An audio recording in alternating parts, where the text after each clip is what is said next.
Well, I'm back again, and that just goes to show you that not only can I talk beyond 10 minutes, I can make pure video go beyond 10 minutes. So I didn't get all my video that I made today on that one 10-minute segment. So I thought I'd come back and bother you folks again and give you a chance to see the rest of it. I get not a lot of, but some emails from my efforts here on YouTube. Sometimes it's humorous and surprising, the emails that you get. You get some very good ones and some kind of strange ones, and anyway, all sorts. I haven't received any really what I'd call bad ones yet. No real bad criticisms or any of that. But anyway, I got an email hour or so back. I might give you a little upfront information before I go any further on it. A few days ago, or a day ago I guess, not sure how long it was, another character on YouTube named Renato. You may have heard of him, you may have not. He is a very popular guy on YouTube, and he put out a request for his viewers to send in a video, and if he picked their video, he would help make them more popular. And he wanted it to be a short video, maybe a minute or two. So I got around, and you may have watched it. It's on this channel. You may have watched it, a response to Renato or something like that. Anyway, had a viewer send me an email a while ago and recommend that I use that same sense of humor on all my emails, all my uploads, all my videos. So I thought it over, and I thought I'd give his suggestion maybe a try. Now, if you don't watch Renato, you don't get the lesson. But no, this is not me. This is not me. That was a one-time thing, I think, on the thing with Renato. Anyway, I wanted to come back and the video you watched around the square there, and that wasn't all of it. I'll show you some more. But anyway, there were some things that were shown there that I want to make further comments about, and you'll notice me turning my eyes down at the paper here because I've written some reminders down. One thing, there was a plaque there that showed Robert Scott.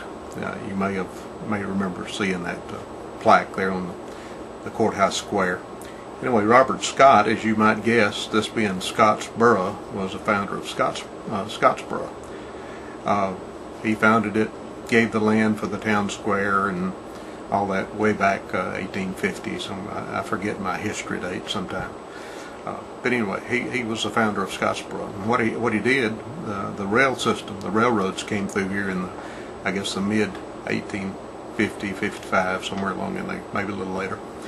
And Robert Scott was a successful businessman in a small town up toward Mud Creek that I talked about earlier on one of the videos. A little town called Bellefonte. It's now a dead town, a ghost town, except for a dead nuclear plant that's there. But anyway, Bellefonte, there was first county seat. And anyway, to make the story short, he wanted to move the town, the county seat, to his little town. They called it Sagetown, Scotts Station, Scotts Mill, finally Scottsboro. And during the Civil War, the war between the states, which is a whole different story that I may get into one of these days, at least parts of it, the Union forces came into this area and burned Bellefonte, our county seat, to the ground, burned up a lot of our records.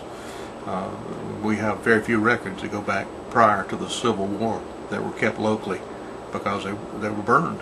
They were done away with. The whole county was ravaged terribly during the war between the states. And, anyway, I won't get off on that right now. But there's a story there that goes along with that. Robert Scott had founded Scottsboro at that time, and he'd built, I don't know if it was a plantation, but he had a nice home. I don't know if it's the kind you see in Gone with the Wind, but anyway, a nice home here in Scottsboro. And when the Union troops came in, they sought out the leaders of the communities. And the story goes that he was being humiliated by the Union troops. And part of that humiliation, I don't know what else went on, but part of that humiliation was that he was forced to pull a wagon like a mule or a horse.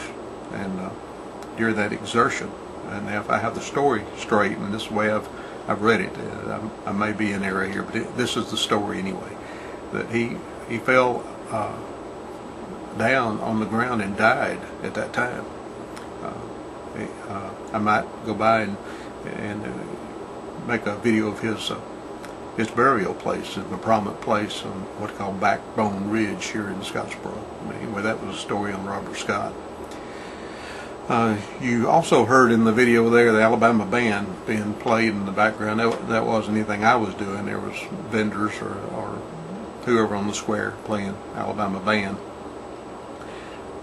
Just across Sand Mountain that we have just previously talked about is Fort Payne, Alabama, not over 25 miles away. And most people have heard that, the band Alabama. And that small town, about the same size as this town, is the hometown and still the hometown of the Alabama band. And they were just a local popular band before they hit it big.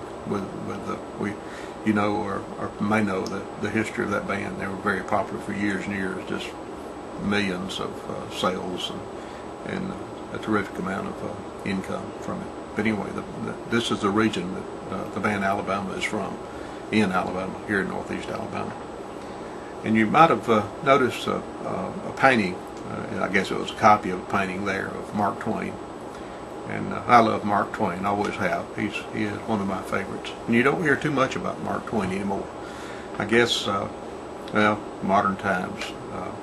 I don't even know if college students have to read Mark Twain, or high school students read Mark Twain anymore. If they don't, it's a shame. He's one of my favorite humorists and authors. I don't know if he's a poet or not, but anyway. But seeing that painting today reminded me of one of my favorite quotations that Mark Twain said. And that quotation was, someone had asked him that somebody had died that was not one of his friends, and they had asked him if he was happy that person had died. And he said, well, no, so I'm not happy that he's dead, but he said, I must be honest, I have read several obituaries with a smile on my face. Now, I don't know if those are exact words or not, but anyway, it was along those lines. I always thought that was a pretty good quote. And there was a statue there. It's a long, tall, there was a gentleman standing there with his back to the camera, and there was a gray statue and a huge bust of a man there with a long face and big hair. And I don't think you could read the inscription on the bottom of that statue, but that is Andrew Jackson, which was one of our presidents in the United States. But at the time Jackson County was being formed, which was in 1819, the story has it that General Andrew Jackson, prior to him becoming president, he was an Indian fighter and a statesman and I think senator, and I don't know what all, was visiting in a nearby town. And at that time they decided to honor him by naming this county Jackson County for General Andrew Jackson. Old Hickory, I think they called him, and he was from up the road at Nashville, Tennessee.